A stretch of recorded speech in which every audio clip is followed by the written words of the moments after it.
Go ahead. In the course of a lifetime, most of us along the way have a transforming experiences that gives us a perspective that we had never seen before.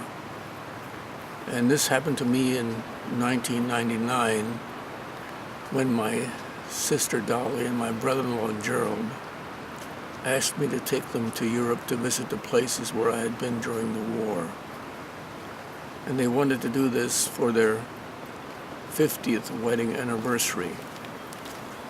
And some years earlier, I met a lady by the name of Betty Thompson. Betty had lost her first young husband on Omaha Beach on D-Day. And in a telephone conversation that I had with Betty before we left for Europe, she asked me whether during our stay in Normandy, would we visit the grave of that young fallen soldier whose name was Donald Weissel.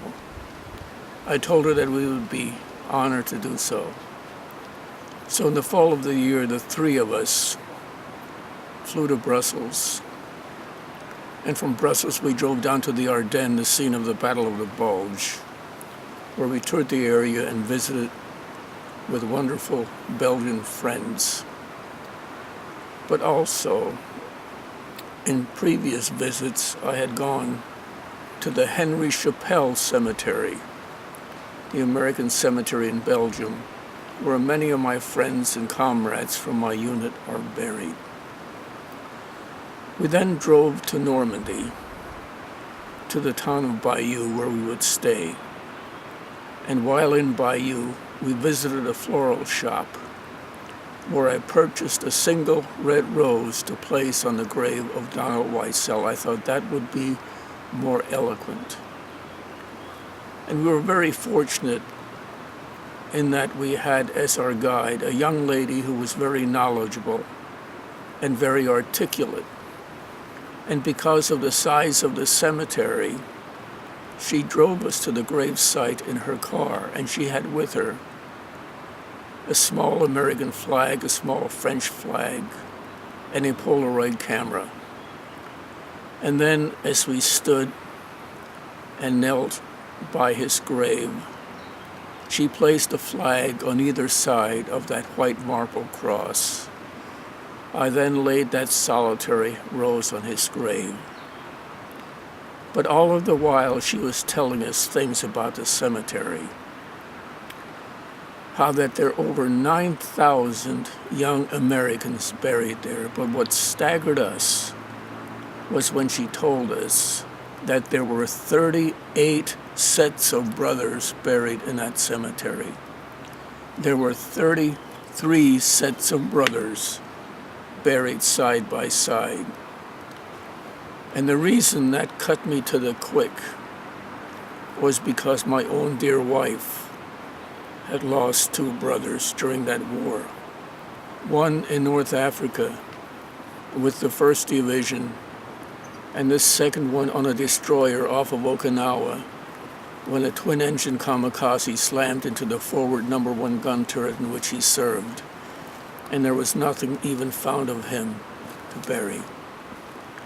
But then, as I had done in previous visits to the cemeteries, I would walk alone among those crosses, and I would be reminded again of how fortunate I had been, because I know that but for the grace of God, with what had happened to me in Normandy, that cemetery should be my current address. And I thought again how greatly God had blessed me. He blessed me with a wonderful, lovely wife, with 3 handsome children, and 8 wonderful grandchildren.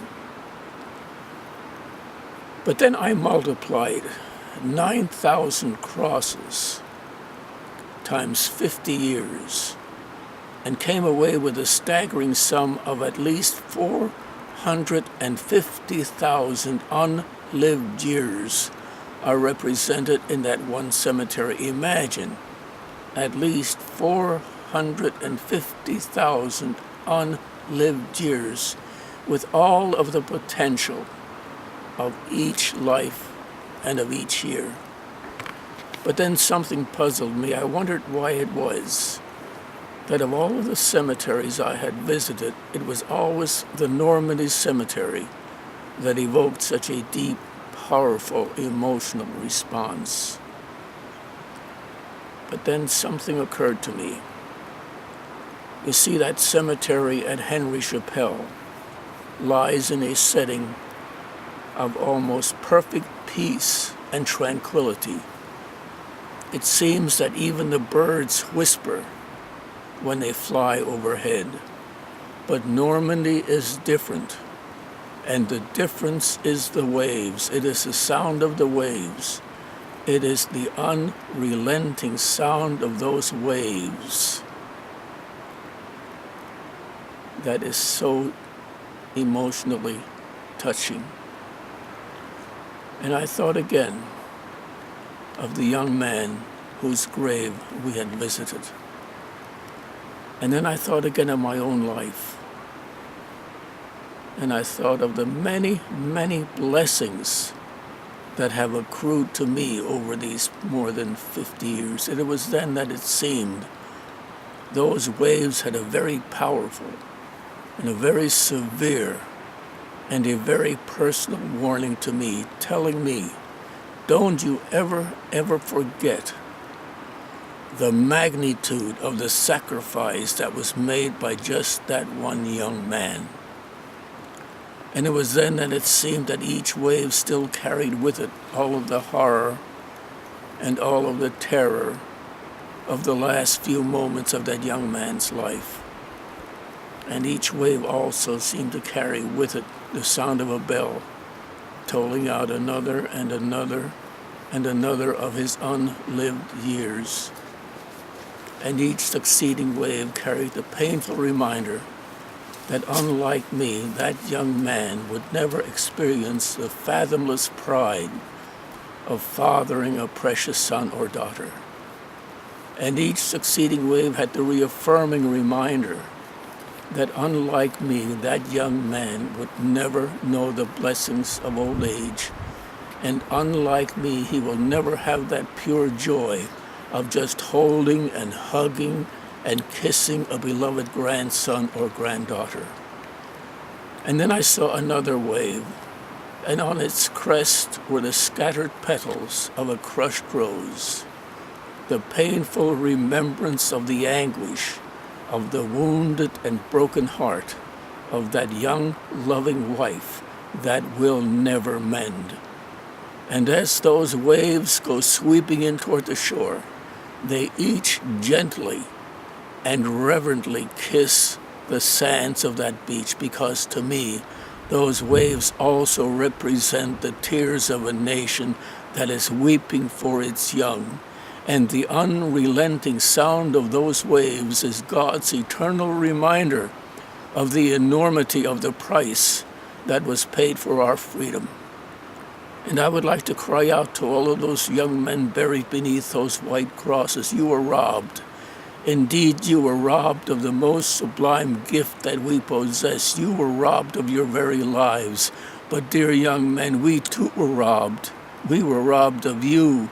We were robbed of your love, and we were robbed of your hopes and of your dreams and of your aspirations. And yes, dear young men, we were robbed of those thousands of precious sons and daughters that you never even had the privilege to father, and who would have borne the very image of your greatness.